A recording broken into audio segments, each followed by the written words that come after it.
He's going to find himself getting passed by multiple cars, as I mentioned earlier on. So Mileham in a very precarious situation, but he often finds himself in these places.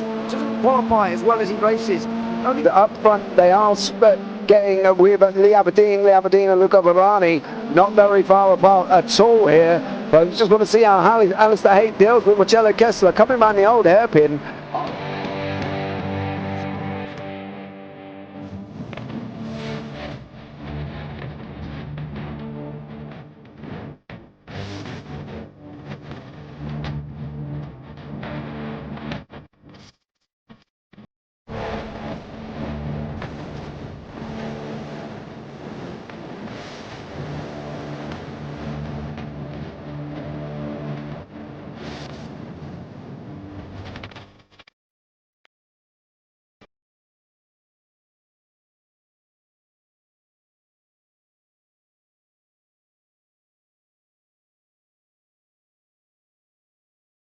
And I would say it's not the best decision they've ever made, just not having done that under the safety car, really. Yeah, they're taking their pit stop strategies from Ferrari lately or something. What's going on? In turn one, just too much gas on them, too much feet on the loud pedal, and unfortunately he's dropped him all the way down the order. But Philip Hammer is out in front by an 8.91 seconds.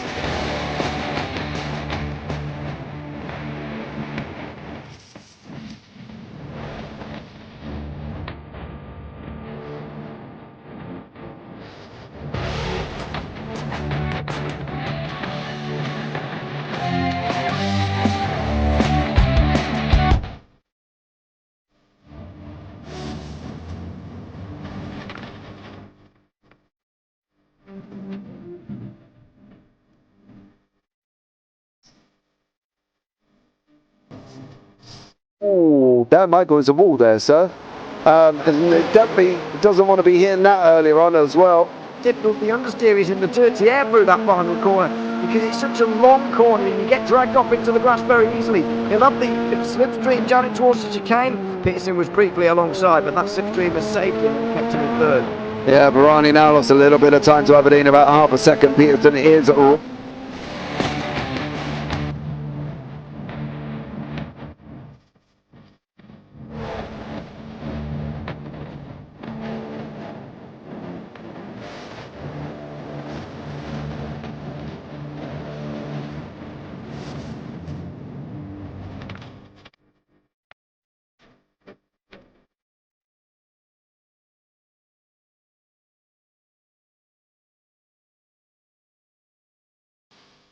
Oh, Pike's pushed more and forward up ahead.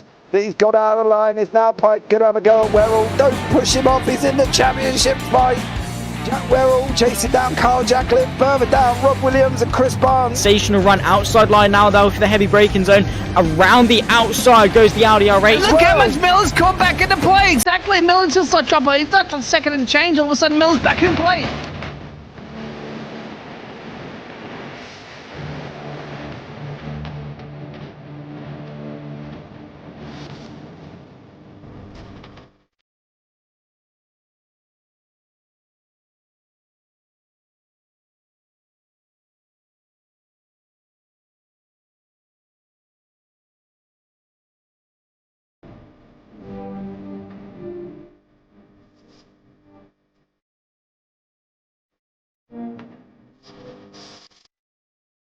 Moving on to the back end of Bill Jocelyn. So there's been a lot of movers and shakers in this first 2 laps here for race. Absolutely serious racing league. Everybody's a lot of fun. Yeah, and it's all about the entertainment. So I hope everybody is enjoying themselves out there in the chat. We know that Ron is been enjoying himself watching the Burger King machines off into the grass a little bit there. Is that really bunching up now?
Does he have it? Medeiros is going to get it. Medeiros is going to touch it. They haven't got it. He's on the outside line though, going into the fastest corner on the circuit. Surely this can't work. Dominic Ligner has got a sensational run outside line now though for the heavy braking zone. Around the outside goes the Audi R8. Look how much Miller's come back into play. Exactly. Miller's still such trouble. He's not on second and change. All of a sudden, Miller's back in play. Can Barry do it? Big Barry's going to do it. Big Barry!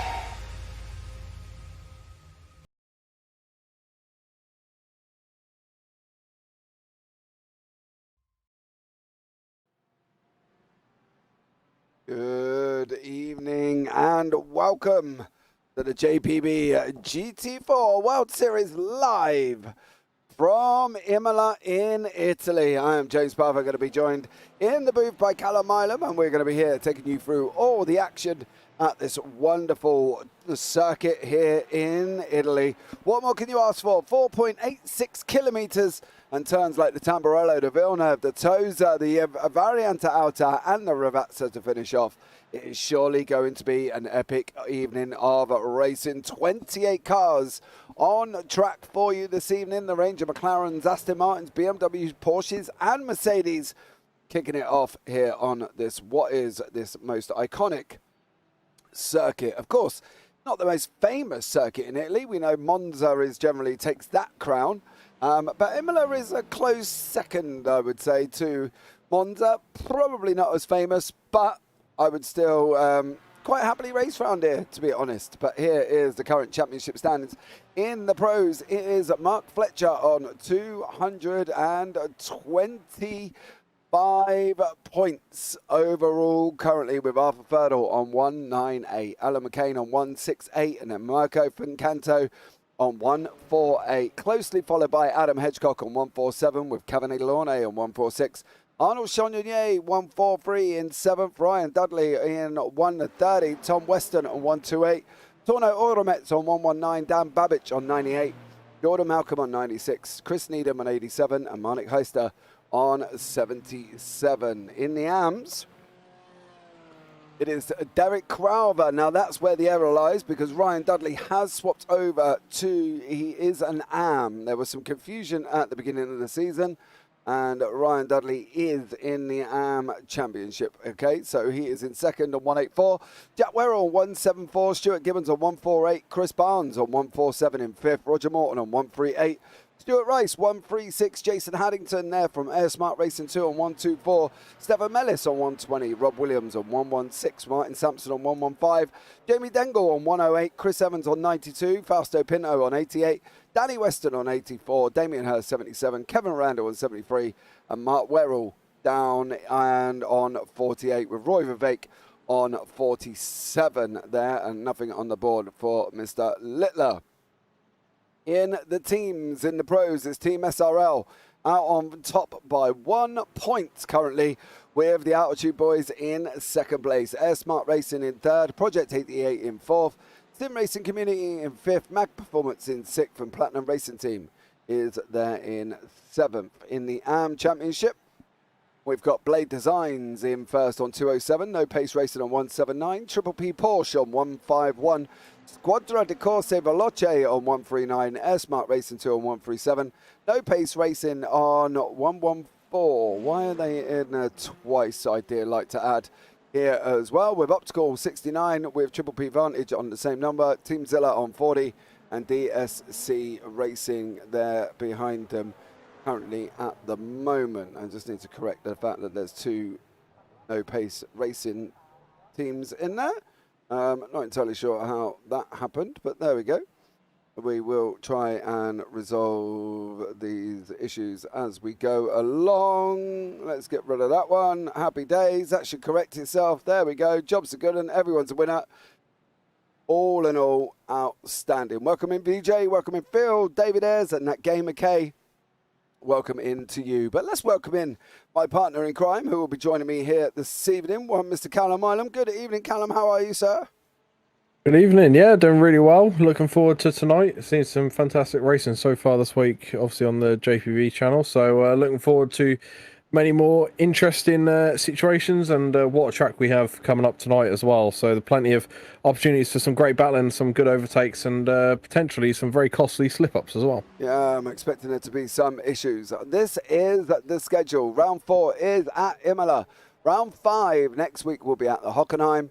Round 6 is Catalunya. Round 7, Watkins Glen. Round 8 is the Silverstone Grand Prix circuit. Round 9 is Zolder, and then we round off round 10 at the Circuit de Jerez at, well, the season closure. It's going to be absolutely incredible. There will be more announcements coming up regarding next season in the Clios, the GT4s, the TCRs that we have just taken on as well, and there might be a GT3 series running up there on a Sunday, but we are working on that one.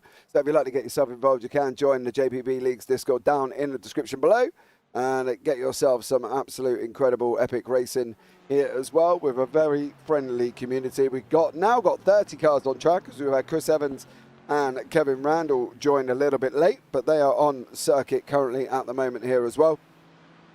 Imola itself, though, Callum, it's probably number 2 in Italy, right? It's probably the second famous circuit, you know, there is in Italy. How do you get on at Imola? I'm not great here, I've got to be honest.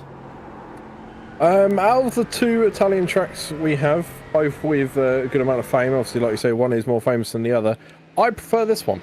My pace is generally a lot stronger around this track. I think I've driven it a bit more as well, whether it's in F1 games or here on iRacing. I have thoroughly enjoyed it, done quite a few GT3 races around here in the Ferrari, and just love every aspect of this track. So that's what I'm really looking forward to tonight. I feel very confident around this track, and hopefully many others do tonight as well. Not heard anyone mention anything bad about the track so far.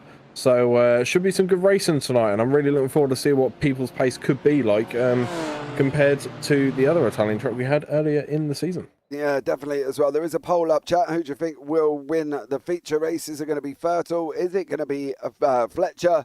Or will it be someone else there as well? BJ, GR86 series. Oh, the car's kind of a little bit dead on that one. All multi-class Clios, GR86s and LMDH. What is your fascination with GR86? You'd normally have a Clio, a GT3 and an LMDH, but you definitely wouldn't have the GR86 and the Clio in the same one. Partly because you just wouldn't get that driver spread to basically run the 3 classes together. So, you know, that's why for the Big Dreams Little Voices we generally go TCRs and GT3s.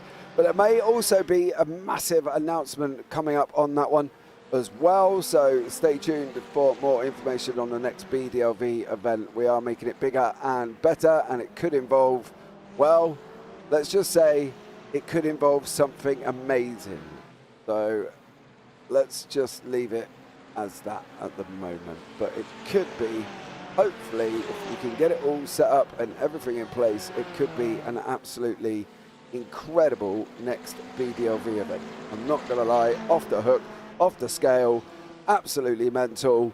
You might just stay tuned. We're trying as hard as we can to wrap this one up, so hopefully we will be able to there as well. But as always, the Altitude boys are out on track together. Adam Hedgecock closely following Mark Fletcher there as well. Fletcher's, well, he's been a bit dominant, hasn't he, this season? I think we're on 6 out of 6 currently at the moment. Obviously, don't forget we have got a 15-minute and a 45 feature where they have got a pit.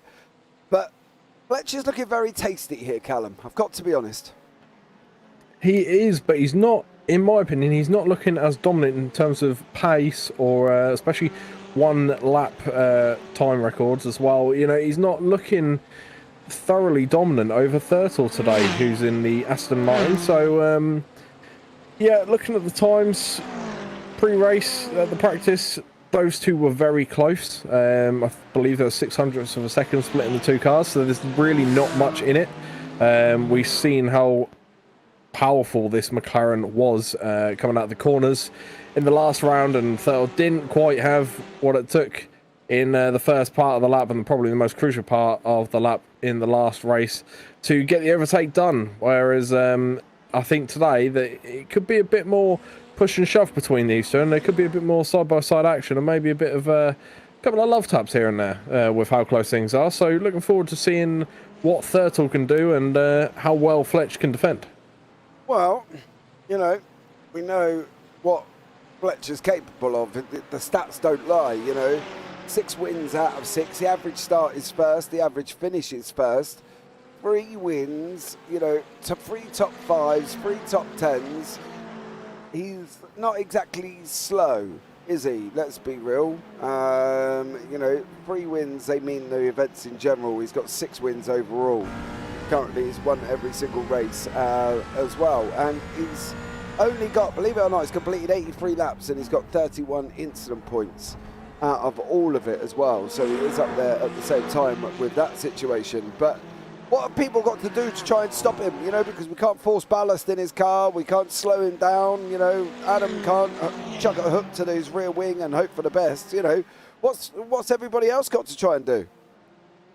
I think the one thing that Hedgecock really does well and has throughout the season, and probably his strongest attack against other people this season, is his pit stop strategies. Now, I remember last week we did have Arthur Thurtle said, I don't know if he was joking or not, but he did say he would possibly have a Dan Mould doing his pit strategy for this week. So that'll be interesting to see if he does have anyone helping him with that strategy, because that is the one area that Hedgecock is just head and shoulders above everyone else. He's, you know, he's a bit... The times he goes in, I guess, is a bit questionable sometimes, but then he comes out sort of 10-20 seconds in front of where he actually was before the pit stops, and you think, you know what, I'll take my hats off to that, fair enough. And yeah, he hasn't failed to disappoint this season at all in terms of the pit stops. So looking forward to seeing what kind of advantage he might get in today's race, because it was quite a big one in the last round. So yeah, really looking forward to seeing what happens in the pit strategies on the second race. Well, Dan Mould is in the chat with Arthur Thurtle, so maybe that is actually taken off. Could you imagine the pandemonium I would cause in a car faster than the GR86?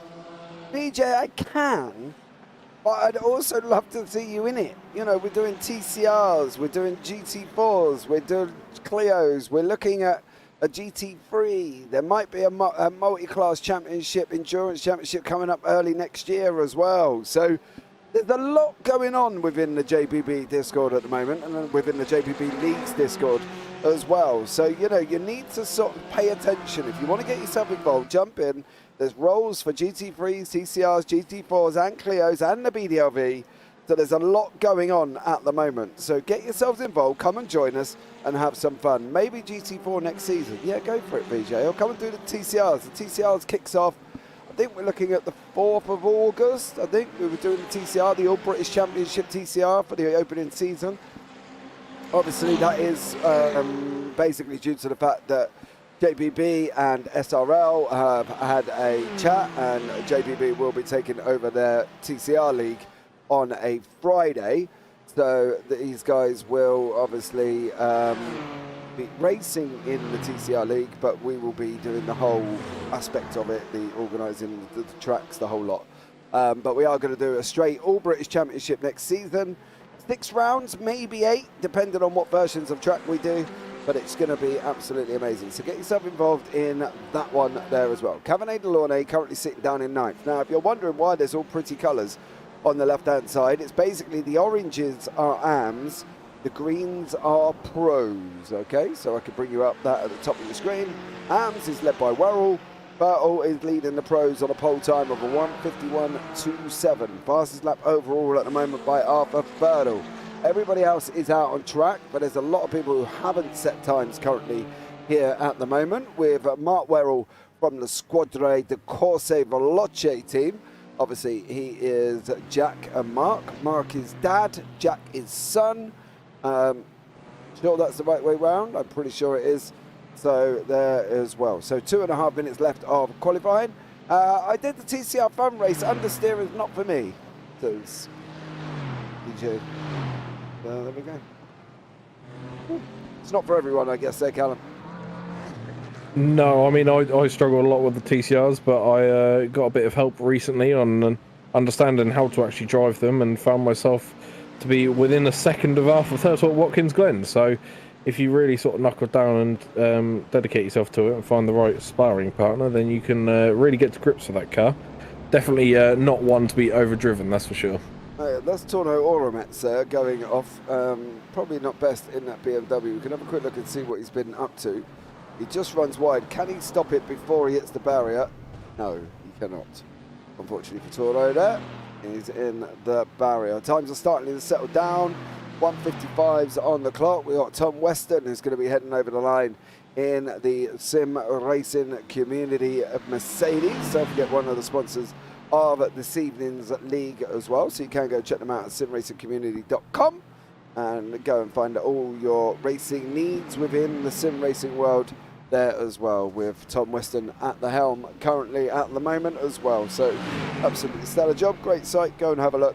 That would be absolutely amazing here for us once more. But yeah, see what sort of time he's going to be able to get. Well, he goes in the 16th. He's in 16th on a 1:53. There's a lot of AMs mixing in with the pros.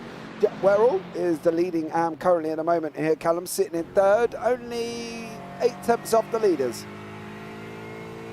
Yeah, I mean, looking at the times now and referencing them to the practice session just before this, all the times were extremely close, and they are proven to still be as tight as they were before, which is shaping up to give us quite a bit of entertainment tonight. You know, if we've got this amount of cars all close, you've got the top 13 cars all within a 1 minute sort of 52, barring the 2 aliens at the top and a 151s. But there's a lot of cars there within sort of a close radius of time.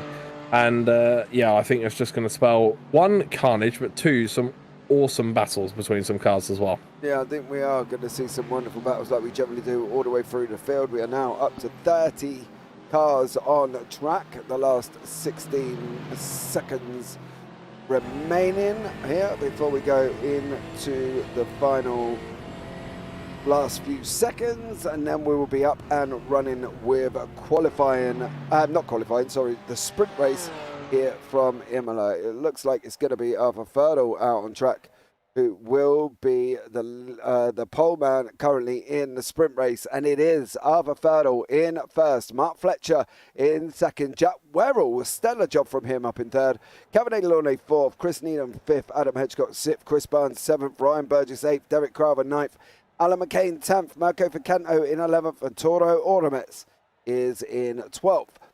Martin Sampson 13th, Arnold Chagnon 14th, Dan Babbage 15th, Stuart Rice 16th, Tom Weston 17th, Roger Morton 18th, Fausto Pinto 19th, Jason Haddington 20th, Stephen Mellis 21st, Mark Werrell 22nd, Jamie Dengle 23rd, and Rob Williams is down in 24th, with Chris Evans, Kevin Randall, Andy Littler, Ryan Dudley, Stuart Gibbons, and Danny Weston bringing up the rear. We have got the pace lap that will be just on the run down into Ravazza, so we will wait for all the cars to get up on track here as well. But it is going to be Arthur Ferdl leading us away here.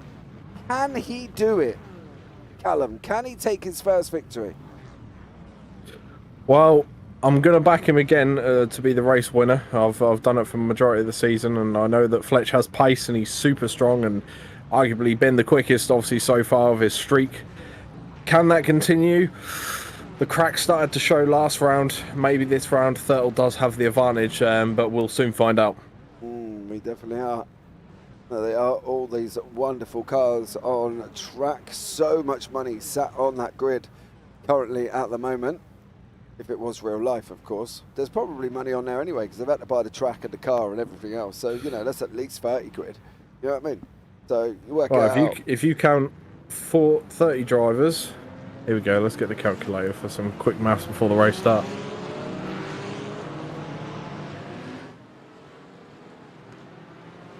There's approximately $448.50 on the grid.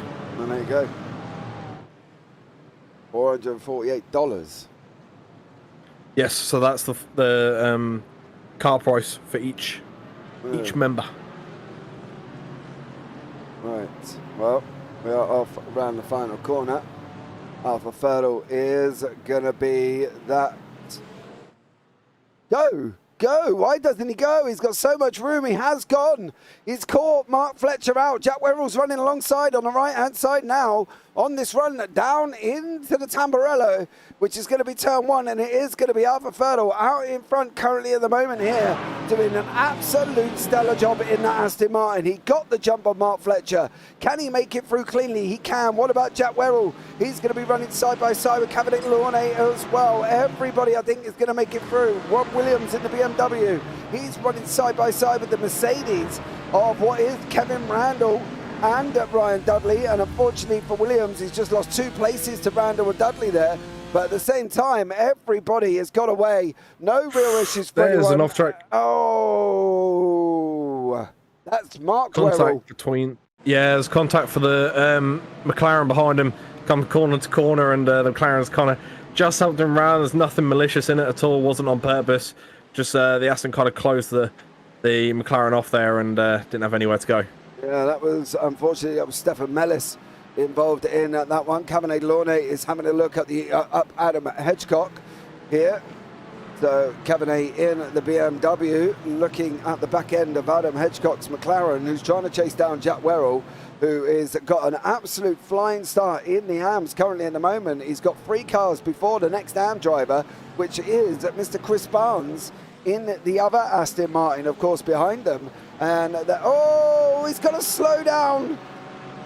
Jack Werrell's got to slow down, and he's back up and running now, but that has cost him a bunch of time here at Imola, and he was doing so well. He's running side by side with Marco Vicanto now, and Werrell's going to have to go again as he goes into the first part of Ravata. On the second part he goes as well, manages to make it through, but them slowdowns going to be a killer there, isn't it? Jack is definitely going to feel that one. He certainly is, but just 2 cars up the road is Christopher Barnes, so he can get this back. He's just got to get his head down, get back in that rhythm, and claw those positions back. He can use Deck as a bit of a boost there in the BMW, and hopefully put the attack back on Chris Barnes. Yeah, definitely. Stefan Mellis running side by side. Dengle's just past him. Mellis is all well out of shape. Let him go. And into the gravel goes Stefan Mellis there. Dengle with Dudley. The no-pace racing boys here in their recognisable liveries, of course. It looks like Dudley hasn't got a bumper on that car. There isn't. He's already lost it in the Mercedes already. Derek Crowther is fighting away in the middle here. He's got Jack Werrell behind him. And unfortunately with Derek, he cannot get onto the back of Ryan Burgess.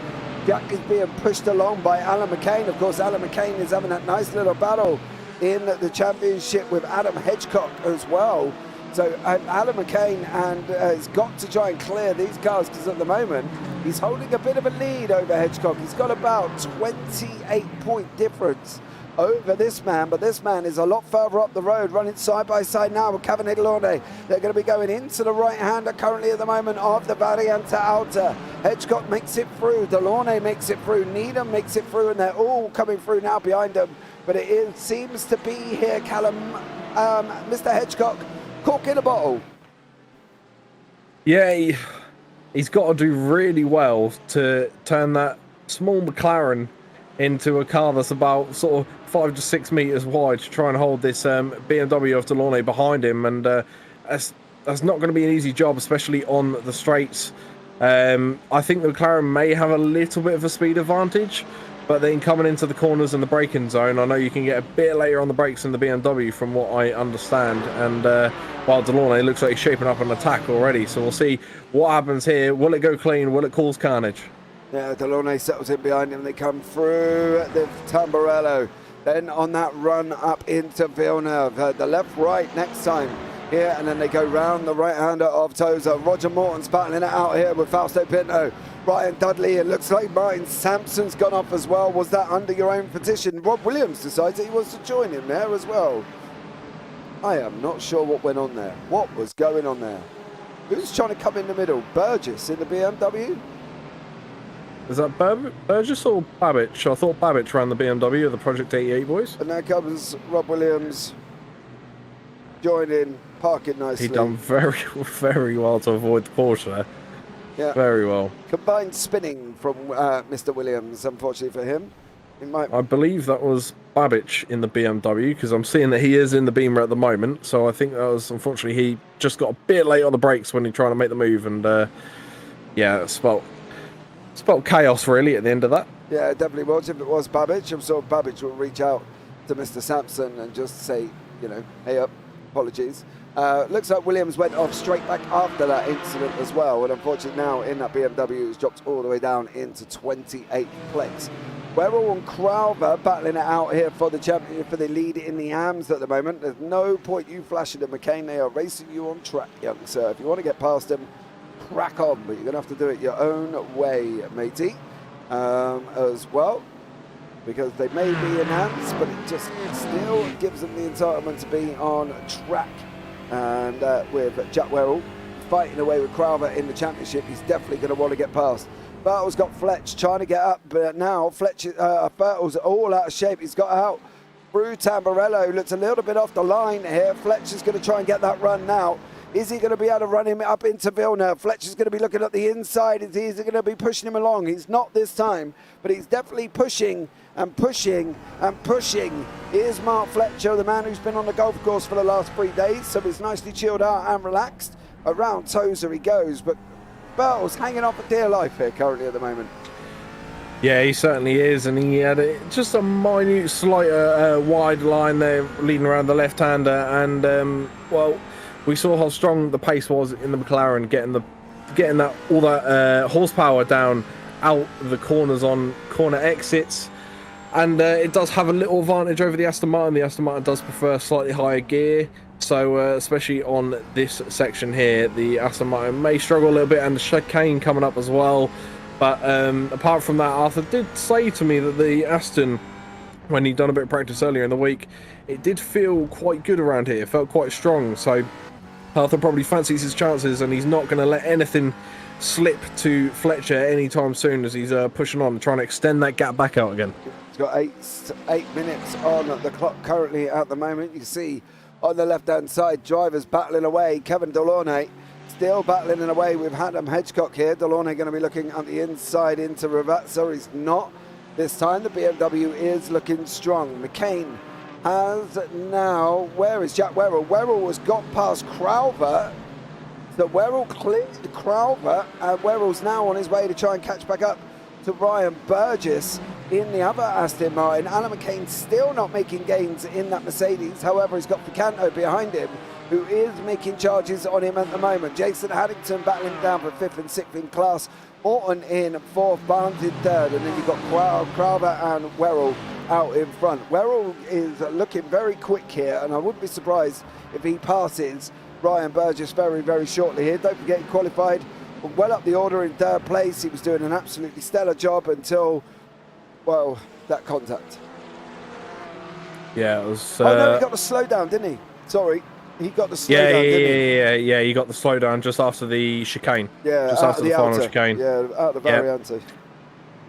Yeah, it's unfortunate to have the slowdown there, but he's certainly made up his time very well so far. And remember, this is just a 15-minute race. There's a bigger race yet to come.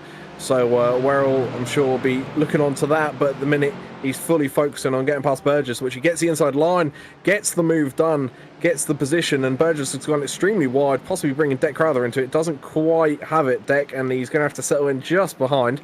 But what a move by Jack Werrell. Gets the move done nice and quickly and efficiently, which hasn't slowed his pace down one bit, and he's now on the chase for who I believe is Needham up in front.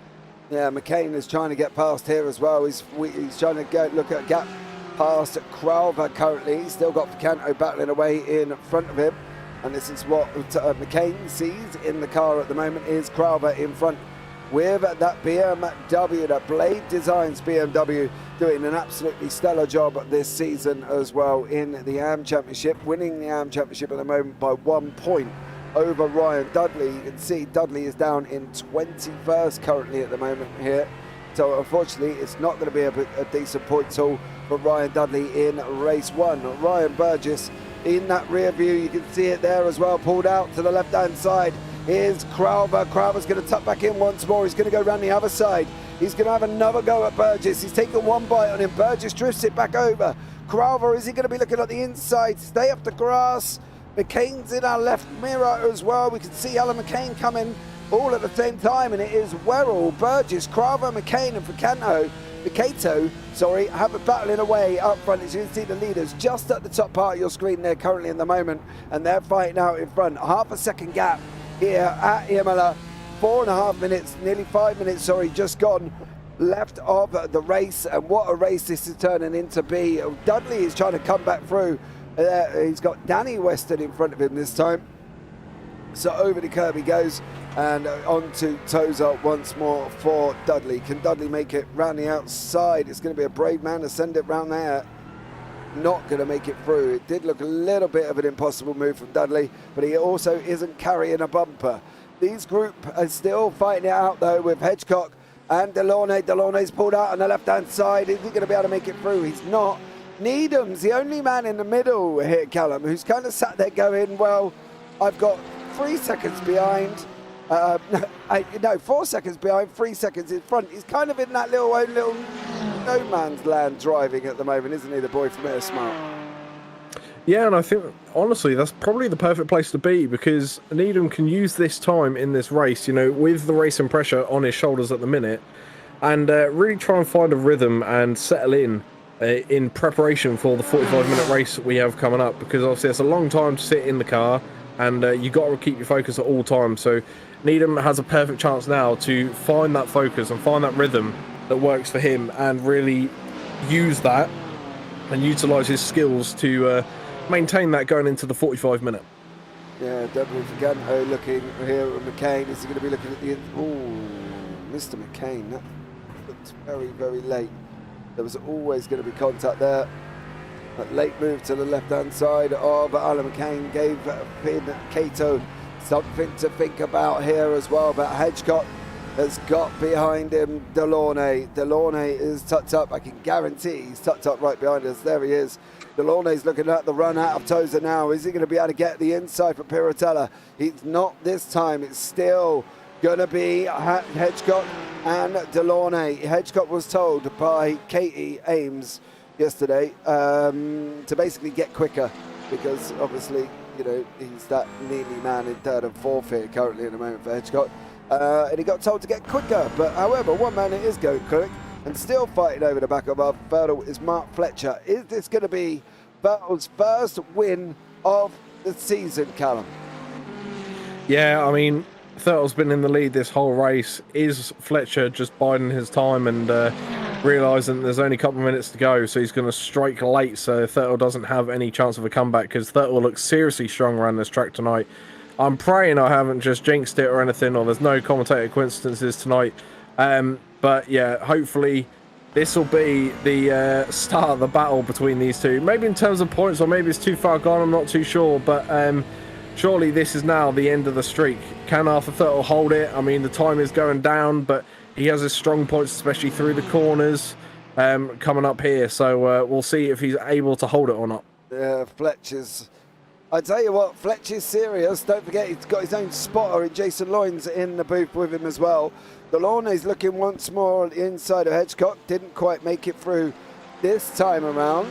Fausto Pinto is having a nice little battle with Roger Morton. Ryan Dudley's into the pits. Tom Weston's into the pits as well. What happened to you, Mr. Weston? Was that all on your own, or was there Dudley involved in that? I've got a funny feeling it's going to be a Dudley Weston incident here.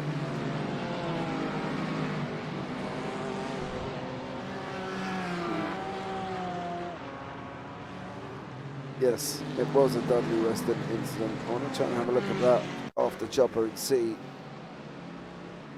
Dudley was alongside.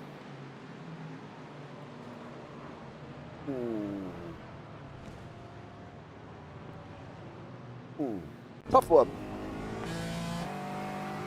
Interesting. I mean, it looks like Weston slightly cuts him off to start with, but then all of a sudden Dudley's car just spins to the right. I don't know if the back end was just getting loose and it just flung out. I'm not too familiar with the GT4s in terms of how they handle when the back end starts to go. So I'm not too sure if when the back end goes, it just fully goes. So not too sure what's happened there, but Fincato has had a off track at a vital part of the race really, and that's slipped Christopher Barnes, I believe that is just ahead. He's gone through. and claim the position. Not too sure what happened to Fincato there, but hopefully all is good with the car. Yeah, it looked like he just went off track. We are going to be on the final lap of the race now. Barney is waving. We're crossed over with 6 seconds remaining. A little bit slower for Arpo, and that would have been the final lap for him. But he's got to go one more, and Fletcher is setting him up here. He's going to look to try and get the exit. Bertels just kind of parked it, run it slow, get over, get back over onto the left-hand side, try not give up that inside line, park your car in the middle. Tell Fletch he's got to go around the outside, and that is exactly what Fert was doing. He is defending. Fletcher's going to look round the outside of Tozer. Is he going to be able to make it through this time? He's not. Is Fertl now, with half a lap remaining, going to upset the Apple car in race 1? Is he going to take this first victory? Is he going to be able to break the streak of the Altitude Esports boy, Mark Fletcher, behind him? The man who commentates with me on the Clios. Is he going to be able to break it? Can Fertl hold on now? He's going round into the Aqua Minerale. Not many corners to go. He's got 5 corners remaining for Arthur Fertl here. Callum, what do we think? Is he going to be able to wrap this up? Surely he has to bring this home. This could be the end of the streak, and it could be history in the season as well. We saw a couple of cracks in the defence of Fletcher last round, and have those cracks got a bit too big in this first race here, and it's looking like it's going to go Thurtle's way, but there's still 2 vital corners yet to come, and they are certainly corners where Fletch could send a move, so we'll see what's going to happen next. Yeah, defend. No way through for Fletch this time around. He's not going to make it through, I don't think. I think this is going to be Arthur's victory. He's made a mistake in the last corner. Hug the wall. Hug it like my daughter hugging a teddy bear. Fletch is coming. It's going to be a run down into the line. It's going to be Fertl. Arthur Fertl. Fertl takes the victory. Breaks the streak of Mark Fletcher. And Arthur Fertl does take it there with Hedgecock, who managed to hold on to third, and he was battling away with Delaunay there. Jack Werrell battled his way back into first place of the AMS. The super job from Werrell there, with Craver in second place. And then in third, we're going to have the Triple P of Mr. Barnes. So a good job there for Chris Barnes. And then we still got Stefan Mellis fighting out with Jamie Dengle here as well. Mellis trying to run him around the outside of Ravazza. That's a big brave boy if you're going to take a dive there, young sir. I'm not going to lie. That would have been an interesting one. Dengle's just got to wrap up the last corner. It looks like Dengle is going to finish ahead of Mellis. Hug the wall. Don't let it through. Take the shortest route. Here we go. Anita and Martin Sampson down in 26th. Rob Williams comes over behind him. Mark Werrell, of course, got him caught up in an incident earlier on. Unfortunately, no fault of his own. It just looked like Stefan Mellis went in a little bit too hot and goes into the side there of Mark. So not an ideal situation, but there we go. And Kevin Randall comes over the line as well. So that is heat 1 here. Job done, and it was Arthur Fertl took the victory. 5-minute warm-up, let's bring you the results. Arthur Fertl wins it by 9 thousandths of a second. Mark Fletcher in second. Adam Hedgecock third. Kevin Launay fourth. Chris Needham fifth. Jack Werrell sixth. Derek Carver seventh. Ryan Burgess eighth. Alan McCain ninth. Arnold Chagnon in 10th. Torno Oromets in 11th. Dan Babbage 12th. Chris Barnes 13th. Mirko Ficento 14th. Roger Morton 15th. Stuart Gibbons 16th. And Jason Haddington is down in 17th. Fausto Pinto in 18th, Christopher Evans 19th, Danny Weston in 20th, Andy Littler 21st, Stuart Rice 22nd, Ryan Dudley 23rd, Stefan Mellis 24th, Martin Sampson 25th, Rob Williams 26th, Mark Werrell down in 27th. Then Kevin Randall and Jamie Dengle brings up the rear there. And, well, can he? Is the double on, do we think? Now, that's a difficult one to predict, I have to admit. I want to say yes, but it depends how well he settles with the nerves and if his legs are shaking a little bit after how tense that first race was. So if he can utilise his 5 minutes correctly and nail his pit stop, I reckon, yes, he has what it takes to bring out this win in the second race. But remember, Hedgecock is phenomenal when it comes to pit stop. He is the Red Bull F1 team in this league when it comes to pit stops. They are so quick and they are timed perfectly. Everything is done to perfection. So, yeah, if he can beat Hedgecock on the pit stop, that's the main thing. Then, yes, he'll get this win. But if Hedgecock beats him in terms of pit stop time and how much time is gained, then, well, I think Thurtle could be on the ropes. Are we talking about Hedgecock or Fletcher there? Sorry, Fletcher. Okay. Good job everybody else at home knew what you meant as well, because there might have been some confusion. But Arthur Hedgecock. Oh, my God, I'm even combining them now. Creating love children between Adam and Arthur. Oh, dear, we don't want to be doing that. Right, a couple of minutes left of practice, 2 minutes 30 here as well. I'll let the drivers just all stay where they are for a minute. I'll have a chat with them a little bit later on. And Andy Littler is out on track here in this McLaren.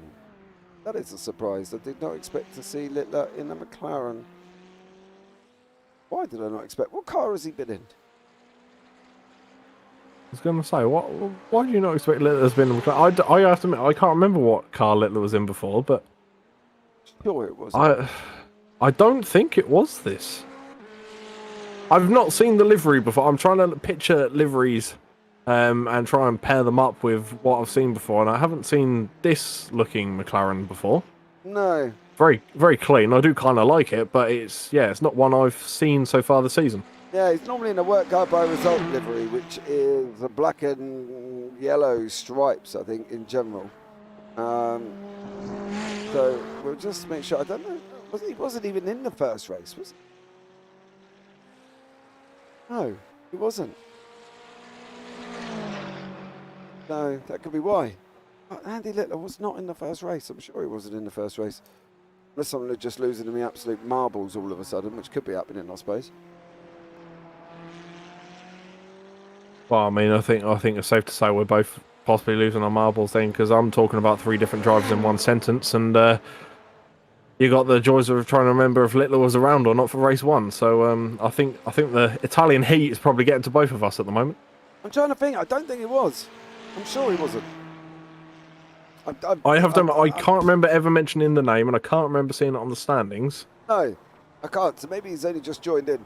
And I can't remember seeing that line through the chicane either, so I don't think he was in race 1. No, definitely not.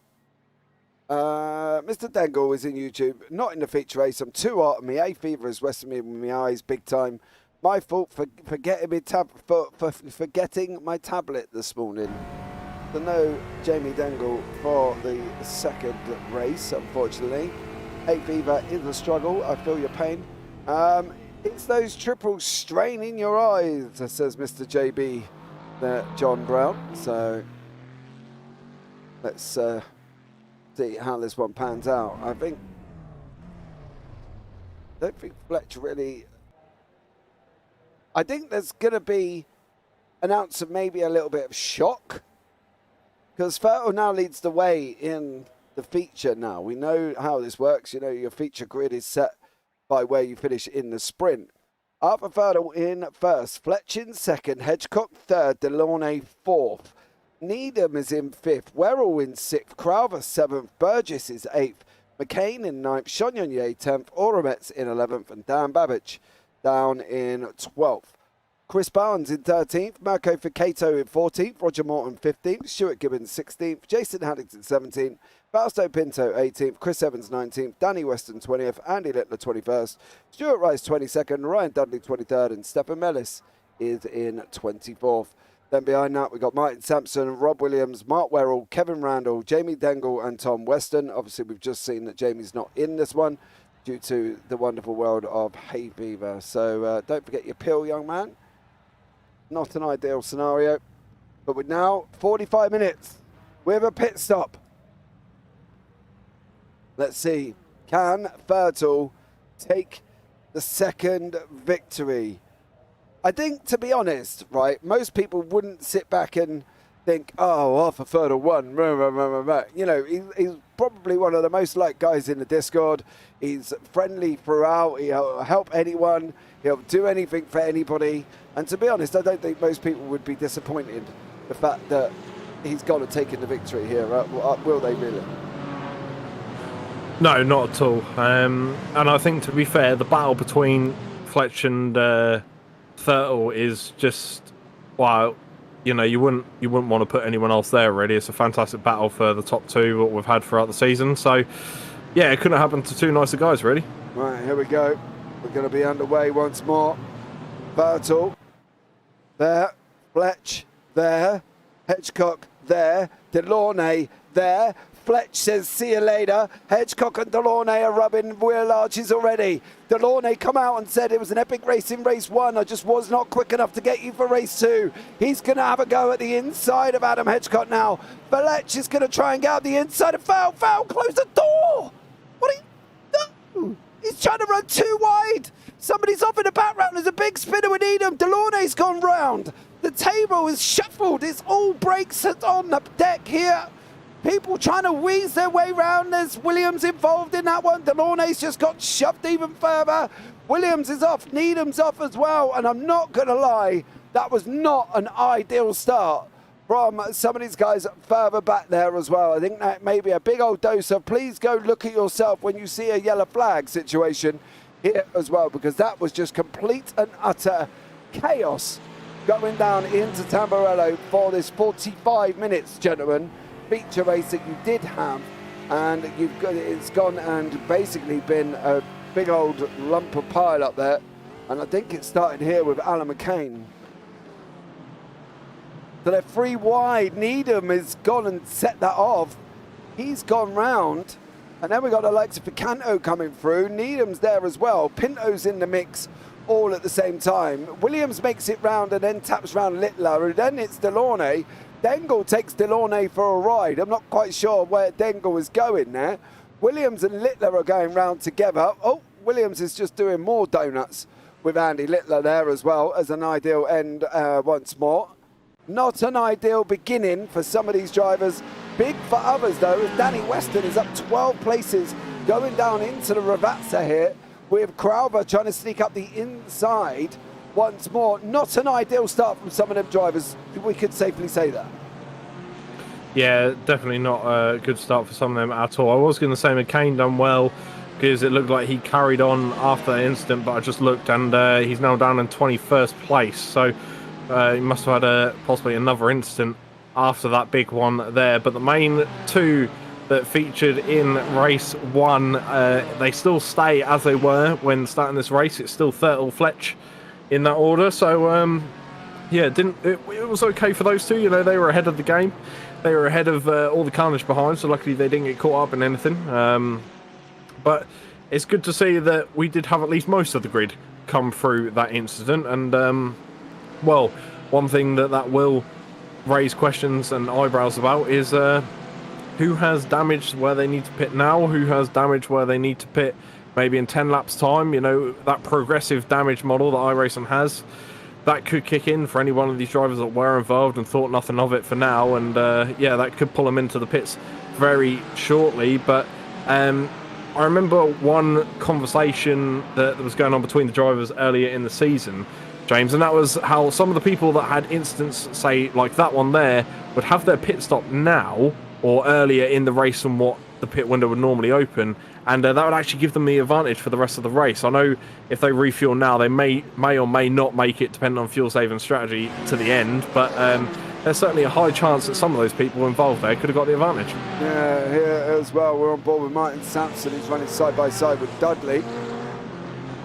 So Sampson there running side by side currently at the moment. I do love the fact that John Brown is just in chat and he's just put strike after our lap 1 incident, turn 1. Battle here with Fletch as well. So Ferdle still battling away with Fletch. He's got to take that inside line. You cannot leave the door open. You've got 45 minutes of pressure to soak up here, Mr. Ferdle. And I can guarantee here you are going to be sweating by the end of this as well. And once more, as he's on that run now up into Villeneuve. What's Vettel got to do here, Callum? 45 minutes defending, right? It's a big ask. Yeah, it is a big ask, but like I made a big hash of it, what I was saying is, you know, the main place to defend / attack Fletcher, even though he's in front, will be the pit stop. That is vital in this race, because at the minute, you know, even if Fletcher doesn't make the move and just sits on Vettel's rear end, he's going to be saving a bit of fuel. But at the same time, he's also, you know, he's got the advantage, and he knows that when it comes to pit stops, because his are just on point all the time. So if Fletcher can utilise what he knows about the pit stop and get his strategy bang on, as he always has so far in the season, he could find himself with sort of 5 to 10 second advantage over Alpha Vettel, which we've seen many times throughout the season already. So what Fletcher will do over these next couple of laps will be interesting. Does he make the move and just go for it, or does he just sit off and save a bit of fuel, maybe try and drag Hedgecock into the battle as well, possibly try and slow up Vettel with a couple of side-by-sides or a couple of dives maybe, who knows. But it's all down to strategy in these long races. Yeah, I think Barnes' car is crabbing like crazy. And that may have had something to do with the fact that he went off here. No. Just didn't get the car stopped. Was he involved in that chaos at the beginning? There's a couple of times when Mr. Barnes has been taking diverts off track. Oh, that's McCain. Goes and hits Barnsley. Barnes did go off previous to that though as well. Side by side with Oromets, and Barnes run off there, and then I think McCain spins in front of him, and then unfortunately taps Barnes, and then Barnes ended up jumping back to the pits here, and unfortunately it looks like we've lost Barnes, Vicanto, Delaunay. Obviously Dengle and Chagnon didn't take to the start. As we know, Dengle was in the YouTube chat here with Hay Fever. So there we go. Bit of carnage, bit of chaos. It's a hard one, right? Because I don't really know what to say about the yellow flags in the car. Now, would the drivers have had yellow flags going into that corner? Now that's an interesting question, because obviously you had the whole pack very close together, start of the race. They're all basically going into the corner or very far into the braking zone by the time a flag may have shown. Now, depending on how quick the marshal and the simulation was to actually get the yellow flag up is a good question, and something I don't know if we're able to find out the answer to, but something we'll definitely have to check. But I reckon even if they did get a yellow flag, I think it may have been a bit too late, because you'd have been kind of mid-chicane by that point. So I think it was just sort of bad timing, really, with the whole pack being there at once. Yeah, so there's Hedgecock in front. Here comes Needham. This sets it all off, right? And then Delaunay and Hedgecock have a battle, and then Delaunay spins on his own. Now, the question after that is everybody else coming racing through. He stayed where he is, and then he gets taken for a ride here with Dudley and just stays attached. But it didn't help the fact that Williams had come in and punted Little around. So I think, you know, you've got to look at the situation at certain points, right? You see a big old puff of smoke, you can guarantee not to keep your foot on the accelerator. Now, I'm not a driver by any shape or form, right? I understand that and I appreciate that, but I'm also not completely dumb in the skills of racing. And if I see smoke and lots of people, because you can see that corner from where the likes of Williams, Dengle and everybody else was, and even Weston went in like an absolute crotch rocket into the middle as well. So, you know, at the end of the day, there's got to be a responsibility on these drivers. Look, we'll have on board here with Tom Weston. He's going down into this specific turn now, right? Now, if you look to the left-hand side, you can see chaos, right? I can see it already. So throttling out, trying to weave through is not going to help. But then you've got to look at the situation. He's now under throttle again now. You know, you've got to be looking at the bigger picture. You can't go into a big old smoke and crash your cars, because I can see it. And I'm not even in the car. And I can see what was going on. There's got to be, I do love everybody that drives, don't get me wrong, but you've got to be a sensible individual that when you can look into the corner and see carnage, the last thing you want to be doing is even trying to edge your way through, because people are going to be trying to do exactly the same thing. And if you look on the likes of when we look on board here with Williams in the situation, you know, this is where it all kicks off here. Where are you, Mr. Williams? Right, you're there. So the carnage has already presented itself, right? The carnage is already happening. We're still in third gear. Okay, so we're now underway. Now he hits the bump, and that, well, yeah. I can see why he's had a little bump there with Littler. Looking at that point of view, you know, Littler's seen the car dead ahead of him, and instead of going to the left, which from Williams' point of view looks like where the car could have gone, on a straight. Right. I'm sorry, Callum, but that was on a straight. No words can ever forgive you on a straight. You cannot, Mr. Weston, come across and expect Mr. Haddington to disappear. He can't go any more further left than he already has. It's just not possible. So this is the situation. He passes him here. Haddington's still alongside him. And then he comes over. I'm not... Nowhere for Haddington to go. He ain't Harry Potter. You know what I mean? You've got to think that that car is alongside you constantly, don't you? Or am I missing it? As a driver, maybe I'm missing something. Help me out, chat. Let me know. Maybe I'm missing a bigger picture here as well. But you've got to be thinking you can't do that on a straight.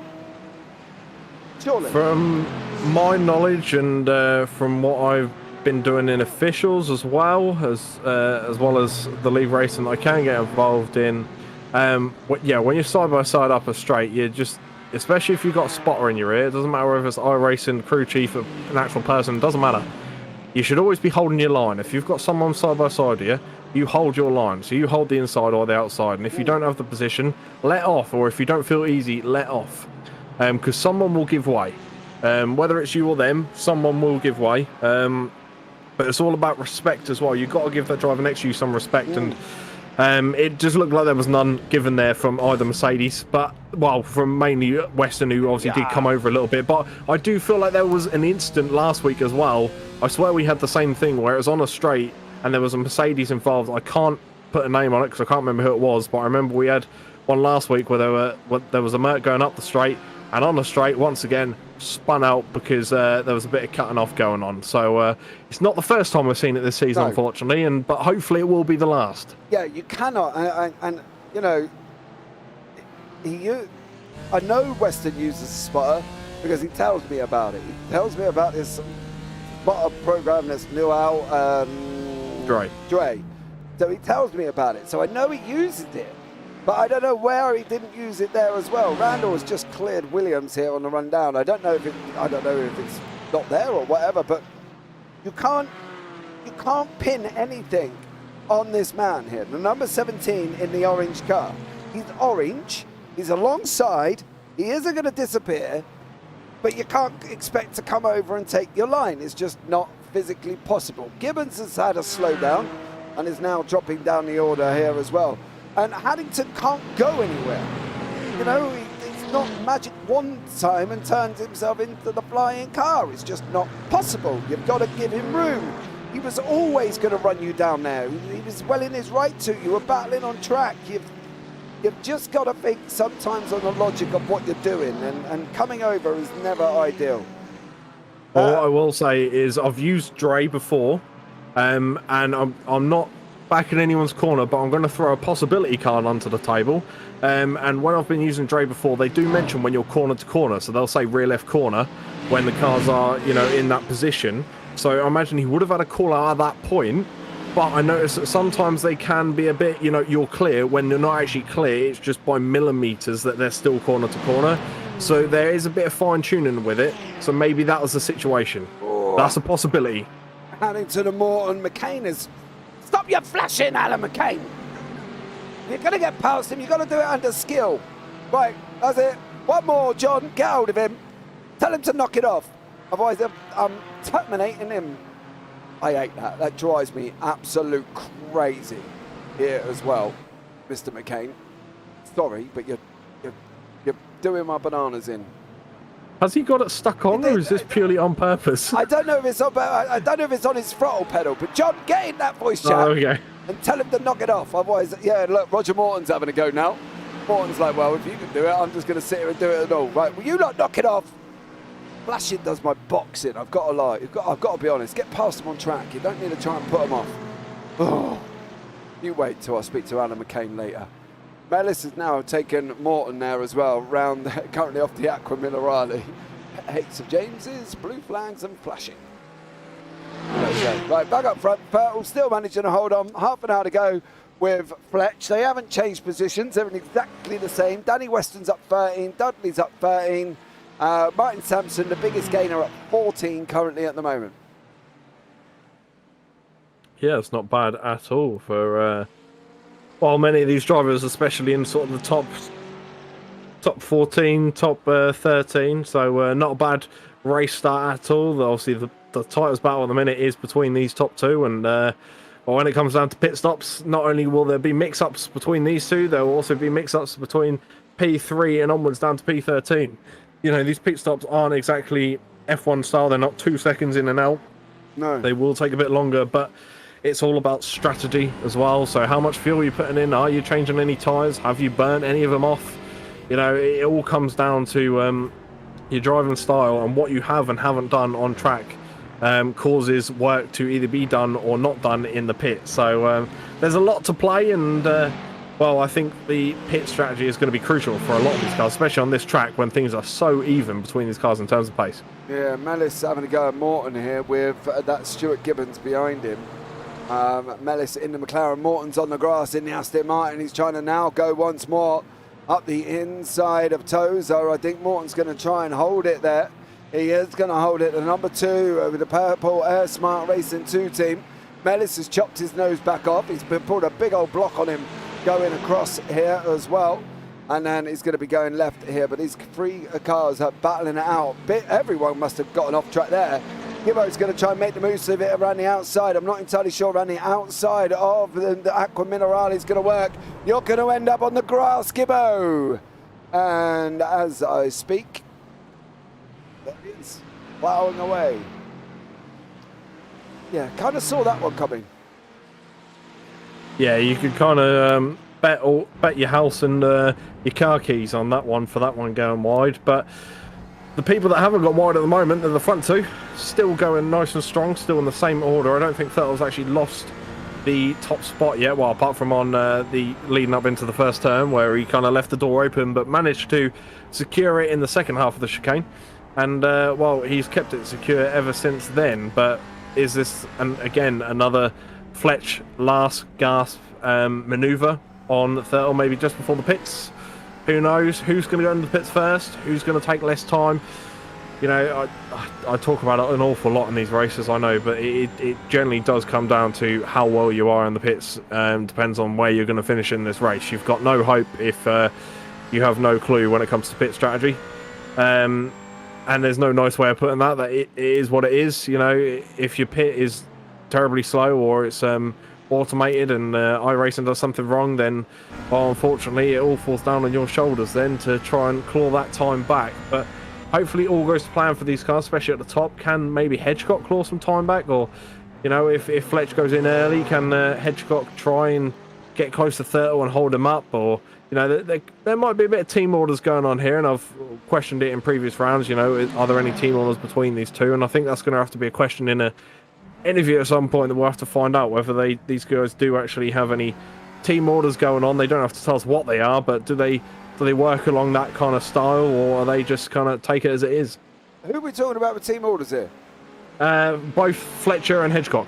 Oh, right, okay, sorry. For a minute I thought, is he talking about Fletch and Fletch and Bertle? I was like, there's definitely No. I was, the McLarens. Oh, maybe, yeah, who knows, could be. It's going to be interesting to see when these go in, right? You talk about not having a clue of pit strategy, right? Me, yeah, I'm fairly easy. I go into iRacing, I put on a setup, and then I run that tank empty, and then Jim, from crew chief, puts in more for me, and then I go back out again. That's it. That's literally how I would run this race. I don't have the time or the patience to be sitting here working out when I'm going to go in or when I'm not. I literally just drive until the tank is empty, then I go in and Jim fills it up plus half a lap, because that's all I add as an extra is plus the half a lap. And Jim's never let me down. Never let me down in any of the race, even in the TCR league that I did briefly appear in. He's never let me down in that either. So I say go Jim.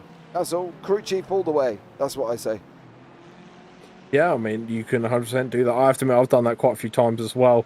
But I know a lot of people don't run their tank fully to empty, and I think maybe that's where their mistake is. Maybe they don't take the same method as what yourself does. So maybe running the tank dry is the best way if you're unsure in terms of what to do on a pit strategy. But who knows? I mean, you don't really know until you do it and find out. But also, what might be worth it if these drivers have time, obviously, is either before the session on the day, maybe earlier in the week. Try and do a 45-minute session and see when you need to pit and how much for, because obviously that's going to be your best practice is actually doing it. So what driving for 45 minutes for no reason? Yeah. Oh, blimey. No, I can't do that. Seth Pegg, who I know from the BSC, some close racing up front. This looks exciting. Come and join us, mate. Get yourself involved. It's the GT4. We got a Clio on a Monday. There's TCRs on its way.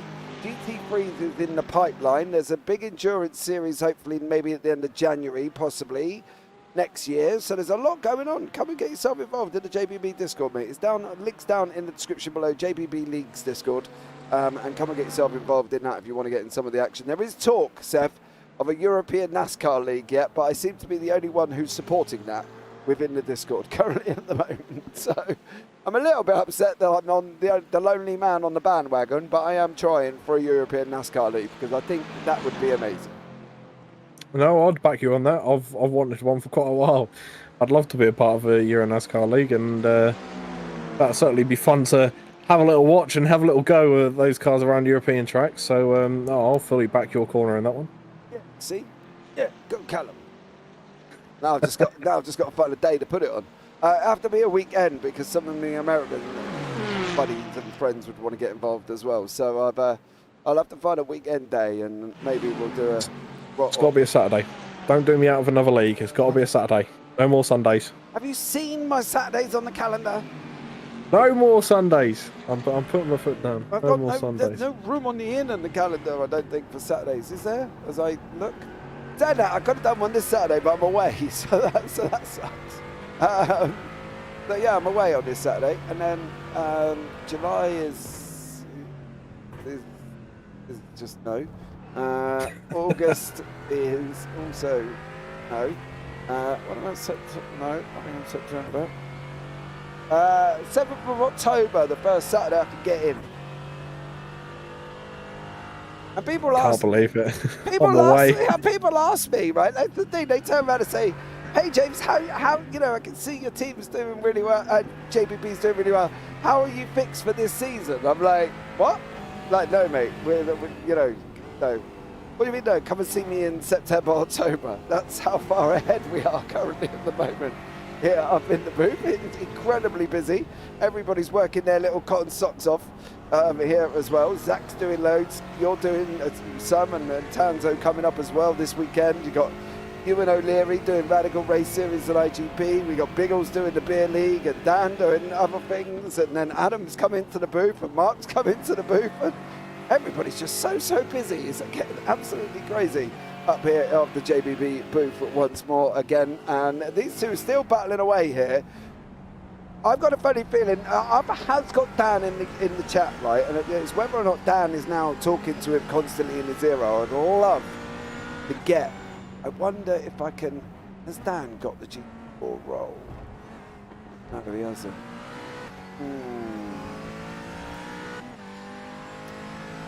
Oh, I want to pull Dan in, but I don't want to get him in just before Arthur's pit stop, so I'll leave him for a minute there as well.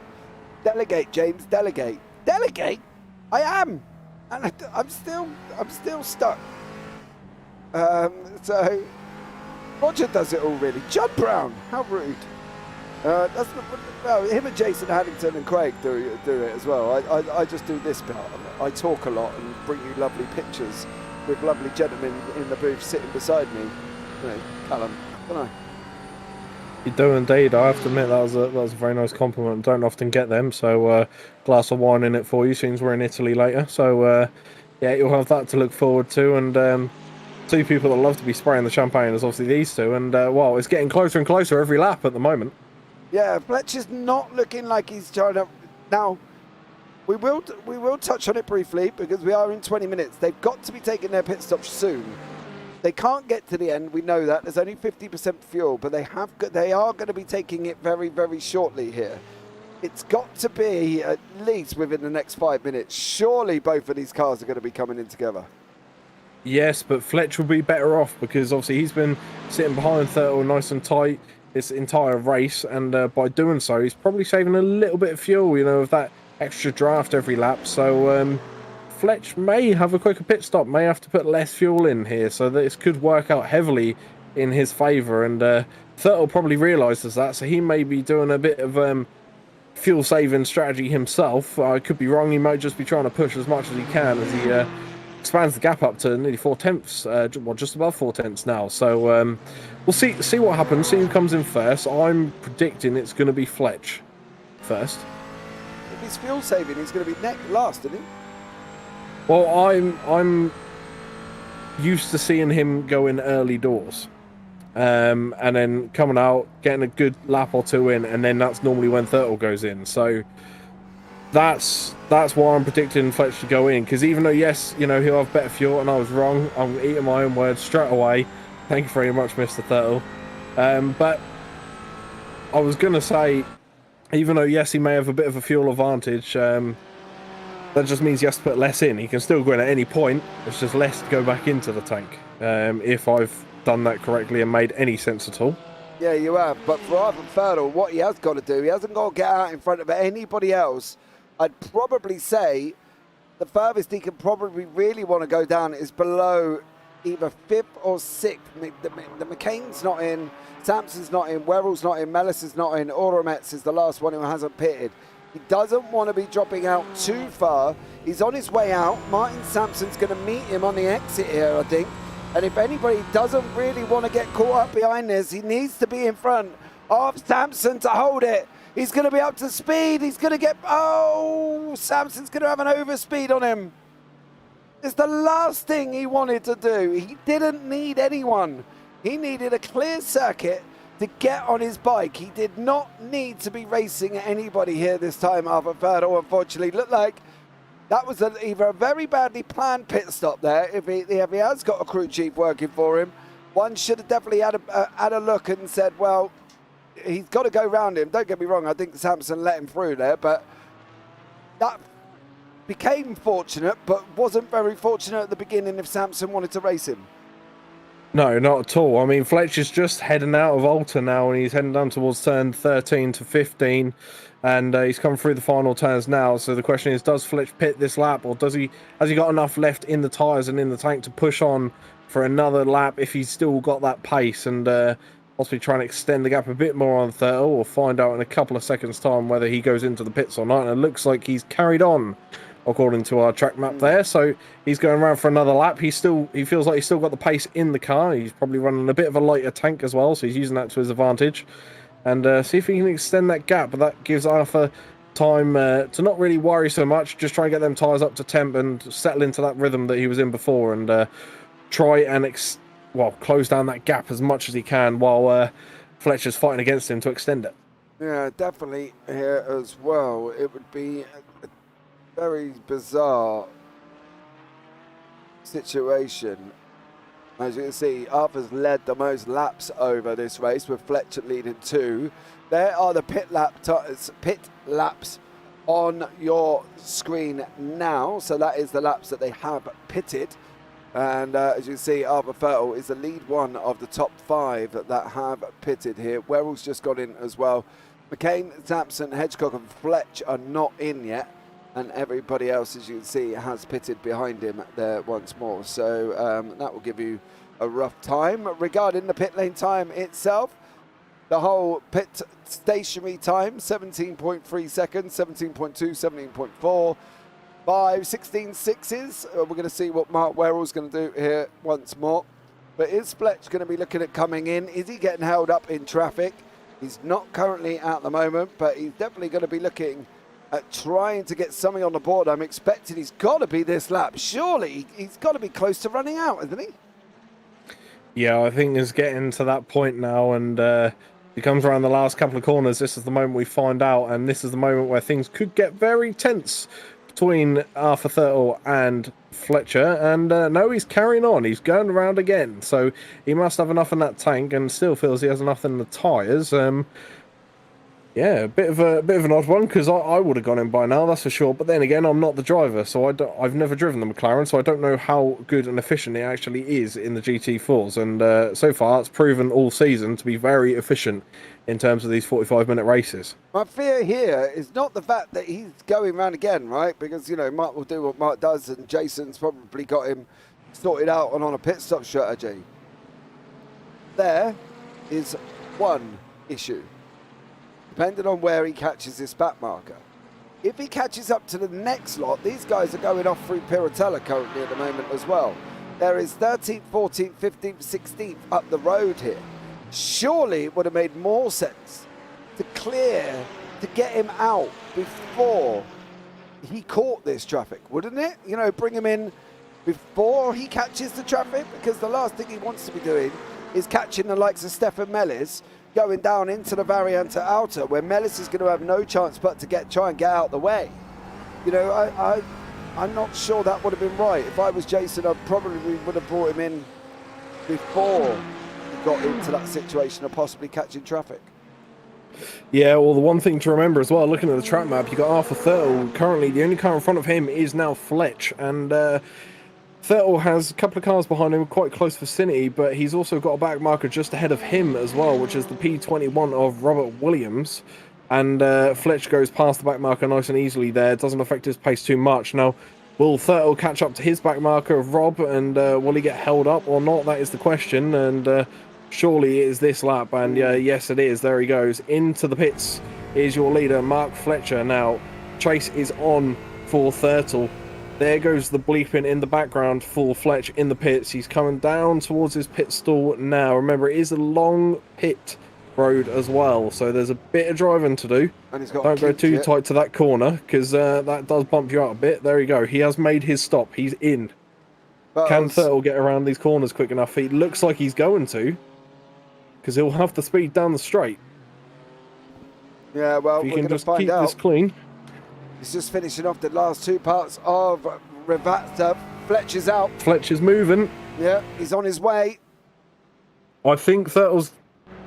Has he got it? No. Oh, I don't know if he has. Oh, he's miles away. And Robert Williams won't be able to overtake either. He knows he's a blue flag car, so he's going to sit in behind, and possibly that's not going to impede Arthur Thurtle's time on trying to catch back up to Fletcher. And we know that their pace is very similar, and Fletcher was tucked up behind Thurtle the whole time. So Fletcher's once again timed this magnificently, and well, can he hold it out now to the end of the race? Yeah. I think Arthur's going to be kicking himself on that. I'm not going to lie. I think the timing that he got brought out behind Sampson is the time that he probably really could have done without having to deal with. You know, I think he definitely did not need that. I think he needed just to be able to go. Williams backed off there. He could have gone past Fletcher as well, but he didn't. He backed off as Fletch come out of the pit. So smart racing at the end from Williams, and he probably could have had a go there. He just let Fertel through as well. Fair play. Now, Fertel, the chase is on. The chase is on. This is it. Has he got an extra tank in that car or something, says VJ, talking about Mark Fletcher not going into the pits. Further down the order, Dan Crowther. I'm creating children once more. Dan Babbage and Derek Crowther, AM and Pros. Of course, Jack Werrell leading the AMs currently here at the moment.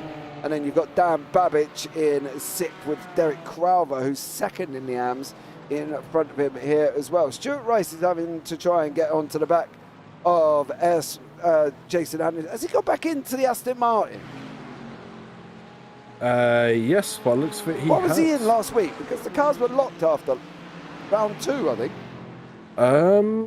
Good question. I can't actually remember if it was the McLaren or the Aston last week. Can't remember if that was last week or the round before. I'm not 100% sure on that one. I have to have a look. Definitely worth looking into, but yeah, I can't remember which one that was. Yeah, I'm sure the cars, I'm sure they were locked after round 3, after round 2. I remember he did try the McLaren, and that was not the first round. The first round was the Aston. Second round was definitely the McLaren. I don't know if he done the third in it or not. What did he do at COTA? Because that was the last round. Was it last round? I think no. Last round was Spa, was it not? Yeah, or Spa. Did I dream that? No, Spa was the last round. Might have to be a look into that one, because I'm pretty sure we locked them. They were locked after. So there we go. For Stuart Rice, Jason Hamilton here battling away once more. I'll carry on. He's battling away with the Triple P of Chris Evans in front, and then he's got the Triple P of Stuart Rice, and somewhere in there is Andy Littler. There he is in the McLaren. Littler's livery's now changed here once more. Addington, never in a month of Sundays. I could have given you a lottery ticket and you still wouldn't have won on that one, mate. I'm afraid that you cannot go in there. Never going to happen. I'm surprised you are not rocking a slowdown about now. Yes, you are. There we go. Jason Hannington picking up a slowdown after going in very, very hot and deep. And there. And then we got the Project 88 of Burgess and Babbage, closely followed by Crowther. Burgess, I thought Babbage was letting him go through there. I think Babbage may be the quicker. I think he is quick one out of the two. So there's a bit of probably a bit of squabbling going on there, but Babbage gets through cleanly in the end. And well, Burgess probably, if there's a bit of team play going on here, is going to hold up Dick Crowther and stop him from clawing up the positions, because Beamer versus Beamer, that's a pretty damn even battle when it then comes down to driver skill and ability. So he's probably going to hold up Dick Crowther as much as he possibly can to extend that gap to his teammate ahead, Dan Babbage, that is, in Project 88 BMW there with the lime green wheels as they come across the home straight. Dick Crowther is no, Werrell's the leader of the AMS. I thought Dick Crowther was. Dick Crowther would be P2 then of the AMS, to my knowledge. And, well, that seems to be the closest battle. Thurtle's closing down the time, though, at the top, I will say. He's closed it down by 7 tenths, 8 tenths, nearly a second now. So, not bad going for Alpha Thurtle. Still 7 and 3/4 minutes to go here yet on what has been, well, a fantastic race so far. And there's a car that's out there. Kevin Randall. Yeah, the Petronas livery of the Merc. Bad damage on the bonnet of that car as well. Not too sure how impeding that'll be on the display of the vehicle and the performance of it. That probably will be a false pit or a meatball flag. Doesn't look like he's moving very quickly. The P22 car there, as you can see on the track map, he's slowly getting off again. But did he make contact here or did he just spin? Yeah, straight into the wall. There it is. I'm more worried about that one. I was trying to find where this went off, because I thought he went off at exactly the same time here. He's locked up, he's hit the curb. Yep. He kept out of the wall though, which was a good sign. At least that was not another Merc going into the wall. But the perk is going into the wall. If you can go in more or less straight on, as long as you're not hitting the wall, extremely hard, that kind of limits your damage. If you go in it at a slight angle, then 9 times out of 10 you've got steering damage or there's something going on, and either way, you hit the wall on the front half of your car and you're going to get a bit of a power dampening on that vehicle. So probably maybe a bit of damage limitation there for the Merc that hit the wall.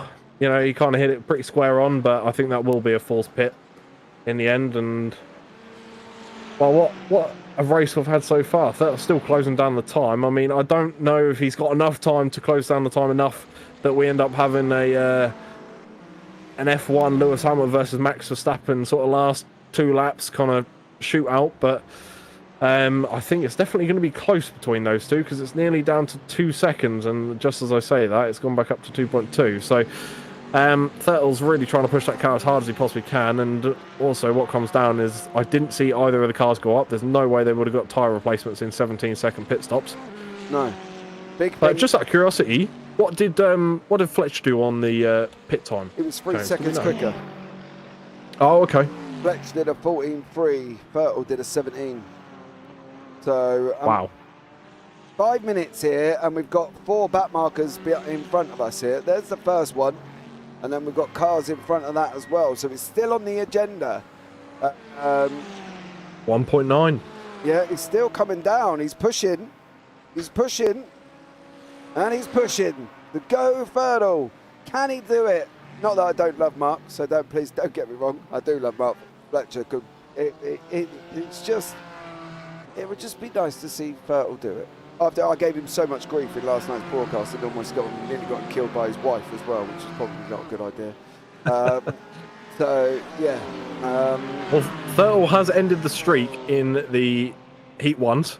Yeah. He's ended the Heat 1 streak, but he hasn't ended the feature race streak yet. That is still ongoing. So that's 2 streaks he's got to break, and he's done 1 so far.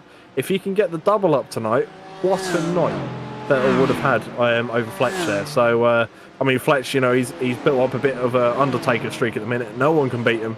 Undefeated.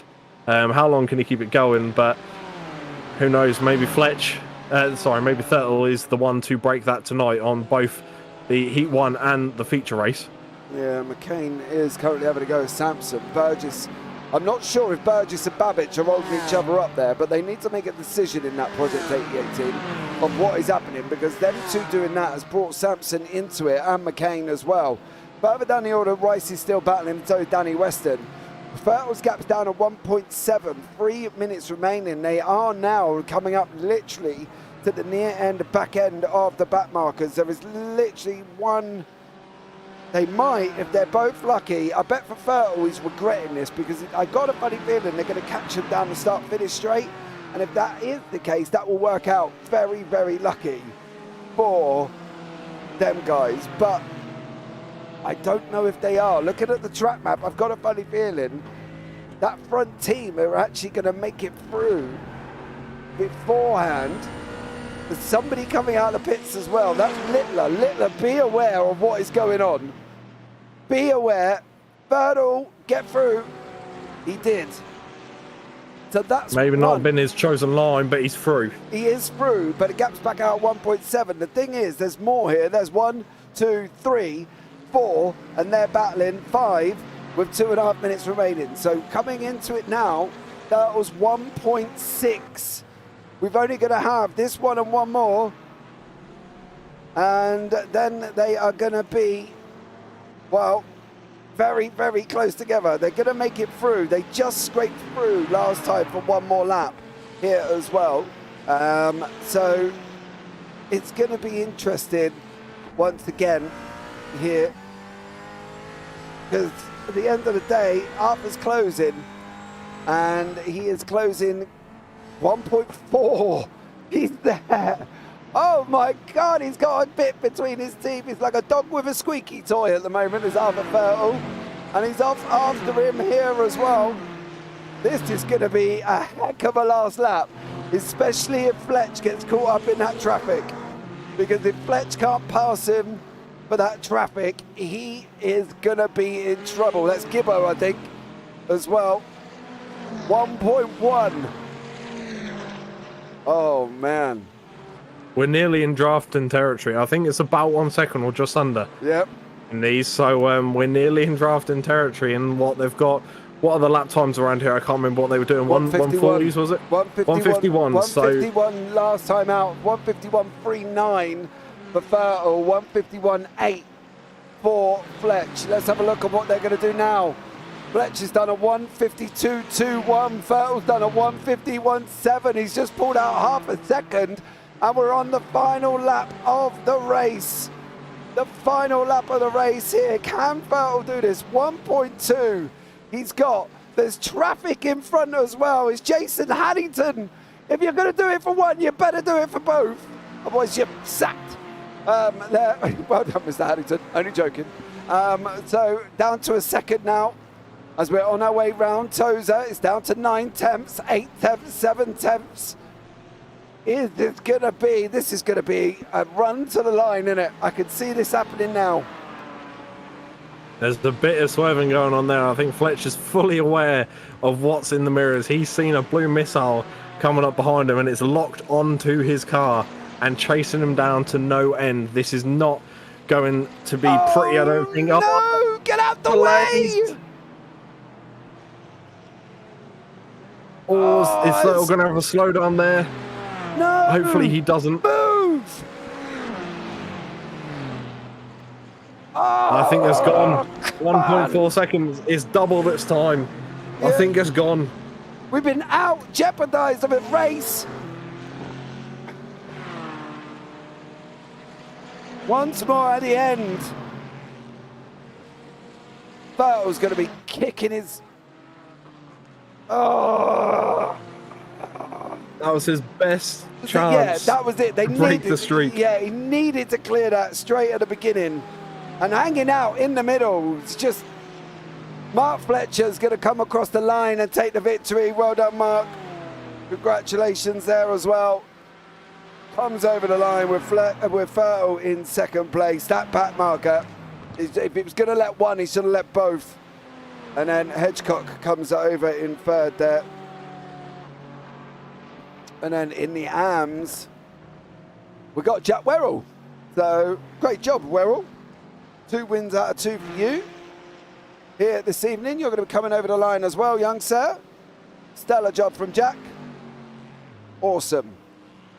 Round takes the checkered flag now. He does. There goes Jack. With Derek Crowther is going to come home in second. Check that boy's bank account. Yeah, don't.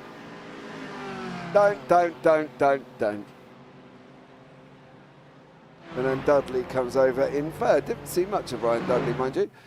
Stefan Mellis, and it looks like we've got some Triple P coordinated action, I think, going on. I think here with Evans and Rice and Mellis. There as well. Some PayPal transfers going on, you reckon? I don't know.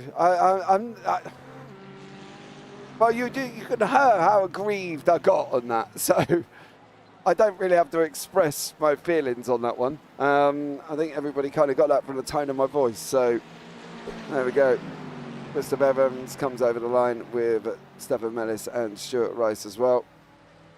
But yeah, I think that it's amazing in motor racing though, because that one moment of something like that changed the ending of what we could have had. Do you know what I mean? Like, it's like a fate line, isn't it? We're going down one line, we can see Vettel getting closer, and then the car, I think it was Danny Weston, let the head Fletch through, and then doesn't on Vettel, and then we end up having to take another line of fate, which is a bit of a shame, really, because I think we would have been, we would have been finished, I think, with an absolutely epic ending. So, a bit of a shame, but there we go. So, let's bring you up the results here of this race. For the feature race there as well. Mark Fletcher is your winner with Arthur Ferdel in second, Adam Hedgecock third, Jack Werrell fourth, Torno Oromets fifth, Dan Babbage sixth, Ryan Burgess seventh, Derek Crowther eighth, Ryan Dudley ninth, Alan McCain 10th, Roger Morton 11th, Martin Sampson 12th, Stefan Mellis 13th, Chris Evans 14th, Stuart Rice 15th, Needham 16th, and then Mark Werrell down in 17th. Then on from that, we've got Stuart Gibbons in 18th, Jason Haddington 19th, Danny Weston in 20th, then Rob Williams, Kevin Randall, Andy Littler, Arnold Chagnon, Tom Weston, Fausto Pinto, and then Cabernet Delaunay with the Mirko Ficanto after that as well. And then there's, who else is there? Jamie Dengle, I think, but Dengle didn't end up registering a time anyway, so unfortunately for him there as well. So, yeah, epic evening of racing. Epic scrap from these guys as well. Let's start with the overall AM winner here. 2 wins out of 2 for Jack. Slow down in race 1, Jack, though. Could have caused you some issues there, mate. Yeah. Well, hello guys. Sorry. Hi, Jack. Welcome in. Yeah. I'm not 100% happy with how I dealt with that. A slowdown any other lap of the race would have been fine, no issue at all. But a slowdown on the first lap that's like rule 1. You do not do that because it doesn't have time to process whether you've actually gained or lost time. So I gave up a lot of time there. But anyway, I had the pace because I've did a bit of practice tonight, and Imola's one of my fastest circuits. So yeah, just stuck with it, and it's paid off. Pole and 2 wins. It's the first time I've won a sprint race all season, and I've now made that 3 from 4 feature race wins. Yeah, you're definitely out flying in the AM Championship at the moment, mate. Obviously, we're not going to have the up-to-date just yet. As well, you were 11 behind Crowther going in to this race. 2 wins out of 2. Crowther is behind you. So within Dudley had a poor night as well. Yeah, Dudley in the feature finished 3rd though. All right, bro. So yeah, you guys, it was you, Crowther, and Dudley were 1, 2, 3 in the AMs. Yeah. So we're going to see you right up there, mate, couldn't we? And it's going to be an interesting end to this. Well, this run-in, I think, is going to be exciting as well because we've got the likes of Hockenheim, Catalunya, Watkins, Glen. Any that you're sitting there thinking, oh, I'm not loving this? Watkins Glen is one that I'm not looking forward to. Anything with downforce, I love Watkins Glen. Anything where it requires a bit more mechanical grip and a smoother touch, I struggle. It's not saying that it's the car, it is me. I do struggle around Watkins Glen. I'm looking forward to Hockenheim. A strong circuit. As long as you nail your braking points at Hockenheim, that is the main one. If you can get the car stopped, you should be fine. And Catalunya is a mixed bag. I either go well or I don't really. Yeah, it's just the run home now. Keep it consistent, keep it clean. That's the plan. And if we can get a rivalry, 3 cars all fighting over the championship to the final checkered flag of the season, I'm looking forward to that. I think that'll be good. Yeah, definitely it will be as well. I fully agree there, Jack. Thank you so much for joining us here, bud, in the booth. Anyone you want to give a shout out to before we let you go? Yeah, definitely. Of course, Werrell Senior didn't have the best of nights tonight, but he still shows up, still has a good time, still enjoys himself, which is mega. And Danny Cassar again for jumping in and just spending a little bit of time keeping an eye on how everybody else is doing. And of course, you guys and everybody else that puts the work in the background. Yeah, awesome stuff. Well, 17th, but Dad, I think it was. Yeah, room for improvement, I think. Room for improvement. Yeah, let's go with that. He did get kind of caught up in an incident at the beginning of the first. Yeah, it was a little bit dive at me, I think, on that one, Jack. But there we go. Thank you very much, mate, and I'll look forward to catching up with you soon. Yeah, see you boys next week. Bye-bye. Okay, bye. Right, let's bring him in to the booth. Your winner of race 1, your speed machine in race 2, just run out of puff before he got there. Mr. Arthur Ferdle, welcome into the booth, sir. How are you? I'm all right, thanks. How are you? Well, I'm good because you are alive. So that must have been everything was fine this morning in the Ferdle household. Yes, yeah, all good, despite what, you trying to get me in trouble. Well, kind of wasn't me, but there we go. You did, you put it in yourself. Going forward though, mate. Second race, do you think you could have got him? I've got to do something with these pit stops. I told the iRacing Auto Fuel 0 margin, nothing. I didn't want any extra laps than what I needed, and I still crossed the line with 1.2 laps of fuel in. I don't know how much time that would have been, and I knew Mark behind me was saving fuel. But if it saved 2 seconds or a second, them 4 litres, it has certainly made it even closer over the line. We might have had 2 finishes within a tenth of each other. I use Crew Chief, mate. I turn off auto refuel within iRacing and use Crew Chief and set it to half a lap, and then it just does it all for you. Good old Jim. You know what I mean? I've got to do something. Because that's where you're losing it, isn't it? Yeah. I knew that he was saving fuel, so I expected him to come out in the lead. It was just how far in the lead it was going to be. I didn't know, and it's 3.5 seconds. But an Aston Martin has never been sent round Imola like I just sent it. I was like a man possessed after he came out in front of me. Yeah, I bet it was as well. Did you get a little bit unlucky with that back marker at the end? I got unlucky with Littler the lap before as well, coming out the pits. And Yeah, it would have been nice if he'd just, because he wasn't racing anyone, it would have been nice if he'd just moved to the right, let Mark, like he did, and let Mark past and let me past as well, just so we could see how close it could have been. But it is what it is. I don't think I would have got past, but it would have been very close. Well, you were pulling in time, mate, like nobody's business. So fair play to you, bud. Absolutely stunning, stunning evening. Winner in race 1, second in race 2. You put a little bit of dent into Fletcher's confidence there as well. Do you think you're going to get him, Arthur? Are we going to see a double victory? I don't know. I think of all the tracks on the calendar, this one was my best chance with the Aston. The others, I think, favour the McLaren a bit more. This was the one that I thought, yeah, this is the one for the Aston.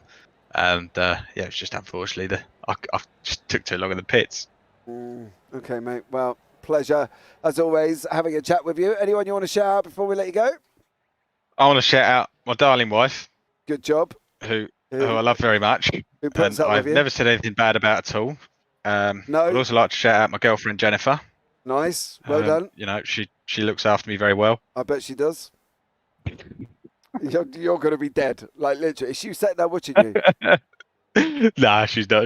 I think she's gone to sleep. Yeah, good brave boy there, aren't you? No, I was just carrying on from what Zach said. Yeah, well done. Well done, bud. All right, anyone else, or is that it? No, that's it. No, I've only got one girlfriend. All right, mate. Well, enjoy yourself, mate. I'll catch up with you soon. I've got to go talk with Mark, so I'll speak to you later, mate. See you soon. Take care, bye. Oh, my God, I swear he's going to get himself in deep doo-doos one of these days. Right. The man who finished second in race 1 behind Mr. Durdle took the victory in race 2, being charged down like a banshee after the pit stop. Got lucky with a back marker at the end. Mr. Mark Fletcher, welcome in. How are you? Very well. That was rather stressful. I can imagine. Very, very, very stressful. But didn't he drive well? Oh, he drove exceptionally. No answers. He was flying that Aston round here, mate. I'm not going to lie. Yes. No, I had no answers. It was all on the table in race 1. Brian said, if you're going to go for it, you need to do it in the first corner. I tried it. We came together. He said, well, it looks like you're not fast enough. Now you need to save fuel, play the boring game. Yeah. It was literally like that. You're not fast enough. Tell Brian I apologise. Oh, why? Because I think I may have called him Jason throughout the broadcast. Oh, it doesn't matter. That's one of my drivers. Okay, so that's all right. Good. Yeah, I think I'm sure it's Loinsy, and I'm sure it's Jason. And then I was like, oh, is it? Is it? So he got called Jason. So I do apologise. All right. Well, you survived, Mark. You should still retain your championship lead. Hockenheim next week, mate. What do you think? Tough one. I think the Macca will be back on top at Hockenheim. Okay. I think I really struggled up the hills out of turn 3 and heading up to Aqua Minerale. I couldn't get the drive out to get past him, but yeah, I can't fault him. Absolutely stellar drive. Yeah, fantastic. But yeah, also good for the team championship as well, with Hedge pulling out 2 P3s out of absolutely nowhere. Yeah, he did definitely as well. So absolutely stellar job. Mark, as always, been a great pleasure talking to you. Anyone you want to shout out before we let you go? I know you've got a list. To be fair, just all the Altitude boys tonight. The guys that do everything. And yeah, thanks to everybody that watches, and yeah, cheers us all on. No worries, bud. Well, look forward to talking to you as always next Monday, young sir, for the Clios once more.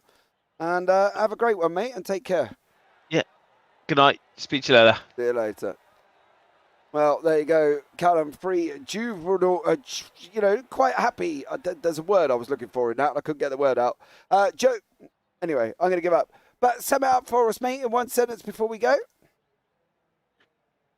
Spectacular comeback drives, I think is the best way to put it for tonight. You know, didn't quite get it for that in the end there, but what a drive we've seen from both him and Fletcher tonight, and most of the others in the grid as well after the early incident. Yeah, absolutely stellar job there as well. So thank you so much for joining us, VJ, as always. Seth Pegg, Slasner at the end. Check that guy's bank account.